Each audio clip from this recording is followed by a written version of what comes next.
अस्सलामु अलैकुम वरहमतुल्लाहि वबरकातुहू। लीना यासर कुरान चैनल पर आप सबको वेलकम कहती हूँ। आज के इस लेसन में हम तजवीद के बारे में पढ़ेंगे कि तजवीद क्या है, इसे पढ़ना क्यों ज़रूरी है, क्या तजवीद से कुरान पाक पढ़ना चाहिए या नहीं। इससे पहले मैं आपसे रिक्वेस्ट करूँगी, प्लीज़ मेरे चैनल को सब्सक्राइब, लाइक और सदका जारिया समझकर शेयर करें, ताकि जो ख़वातीन जिनको नहीं पता कि कुरान पाक कैसे पढ़ा जाता है, प्लीज़ वो भी इससे फ़ायदा हासिल कर सकें। तो देखें, जो ख़वातीन घर से बाहर नहीं निकल सकती या जो पहले दौर में कुरान पाक पढ़ चुकी हैं, उनके लिए कुरान पाक तजवीद के साथ सीखना बहुत ज़रूरी है। आजकल बहुत से लोग हैं जो इस तरफ ध्यान नहीं दे रहे। मैं आपसे रिक्वेस्ट करती हूँ कि प्लीज़ अपने कुरान के तलफ़्फ़ुज़ को ठीक करें। अगर आप दुरुस्त अदायगी से अदा करेंगे तो इंशाअल्लाह यही आपके लिए ज़रिया नजात बनेगा, इंशाअल्लाह। सबसे पहले मैं बात करूँगी कि तजवीद का मतलब, तजवीद के मानी।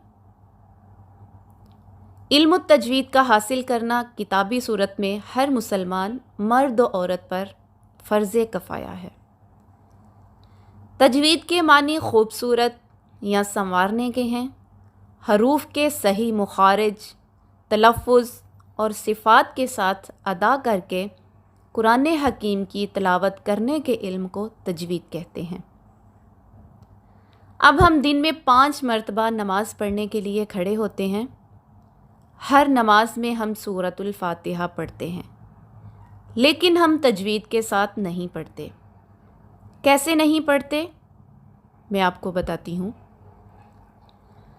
हम नमाज स्टार्ट करते हैं, अल्हम्दुलिल्लाहि रब्बिल आलमीन। अलहम यानी हा जो है वो हलक से निकलना चाहिए। अल्हम्दुलिल्लाहि रब्बिल आलमीन, तमाम तारीफ़ें अल्लाह ही के लिए हैं। तो हम इस अलहम्द को ला इल्मी में अलहम्दु पढ़ जाते हैं, यानी नाउज़ुबिल्लाह, अल्लाह की हरारत ख़त्म हो गई, मानी चेंज हो गया। अब आप ख़ुद सोचें, क्या ऐसी नमाज हमारी कबूल होगी और सवाब का बायस बनेगी? फ़ैसला आप ख़ुद कर लें। अब एक और गलती, कुल हुवल्लाहु अहद, यानी कुल, काफ। मैं पहले भी आपसे शेयर कर चुकी हूँ कि काफ 2 नुक्ते वाला काफ जो होता है उसको हम पुर यानी मोटा करके अदा करते हैं। कुल हुवल्लाहु अहद, कह दो वो अल्लाह एक है। कुल की जगह हम कुल पढ़ जाते हैं, काफ को हम बारीक कर जाते हैं, तो इसका मानी चेंज हो गया, यानी नाउज़ुबिल्लाह, खा जाओ वो अल्लाह एक है, मानी चेंज हो गया। अब अलीम, आइन के साथ, अलीम का मानी खूब जानने वाला, और अलिफ के साथ जो अलीम है उसका मानी है दर्दनाक। इसके अलावा एक और मेन गलती है जो अक्सर लोग कर जाते हैं कुरान मजीद में, लफ्ज़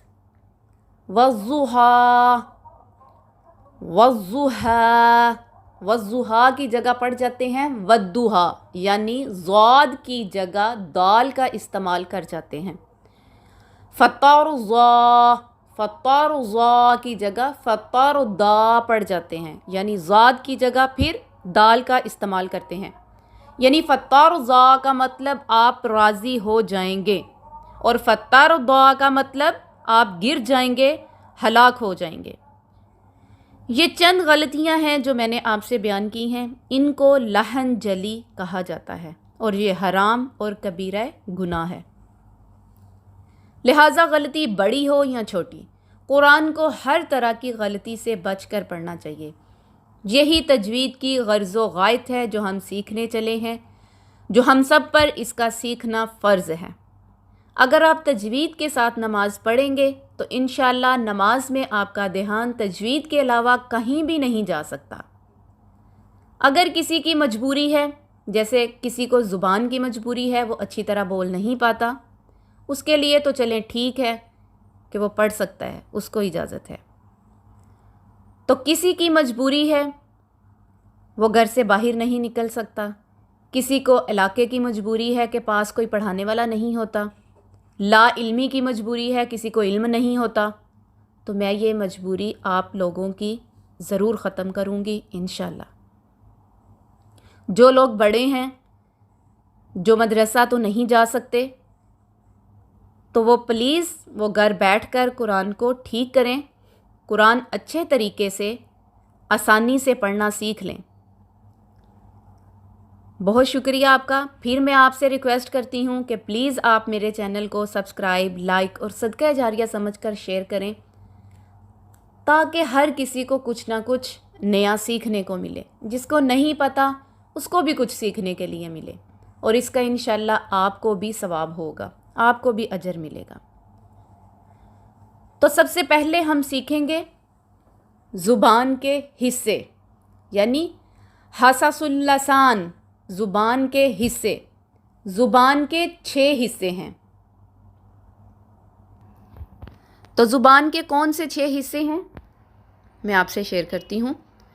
سب سے پہلے رأس اللسان، یعنی زبان کی نوک۔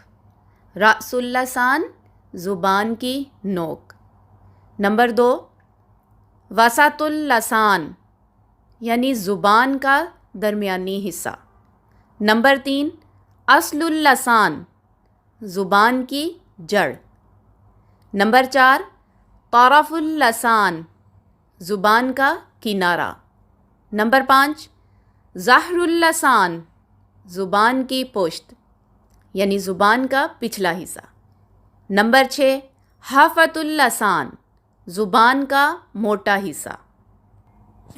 تو جب آپ کوئی بھی لفظ ادا کریں گے تو آپ کو پتہ چل جائے گا کہ زبان کی نوک سے ادا ہو رہا ہے، زبان کے درمیانی حصے سے ادا ہو رہا ہے، زبان کی جڑ سے ہو رہا ہے، یا زبان کے کنارے سے ہو رہا ہے۔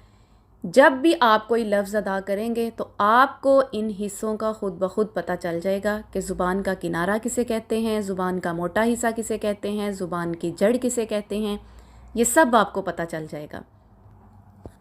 تو آج کے لیے اتنا ہی۔ انشاءاللہ نیکسٹ لیسن میں ہم مخارج سیکھیں گے، لفظ کے مخرج جو ہیں وہ سیکھیں گے، ان کو کیسے ادا کرنا ہے، کیسے پڑھنا ہے، حلق سے آواز نکالنی ہے، کس حرف کی نہیں نکالنی آواز حلق سے۔ انشاءاللہ یہ نیکسٹ لیسن میں آپ کو سب سکھاؤں گی۔ بہت سا خیال رکھیے گا اپنا۔ اللہ حافظ، فی امان اللہ۔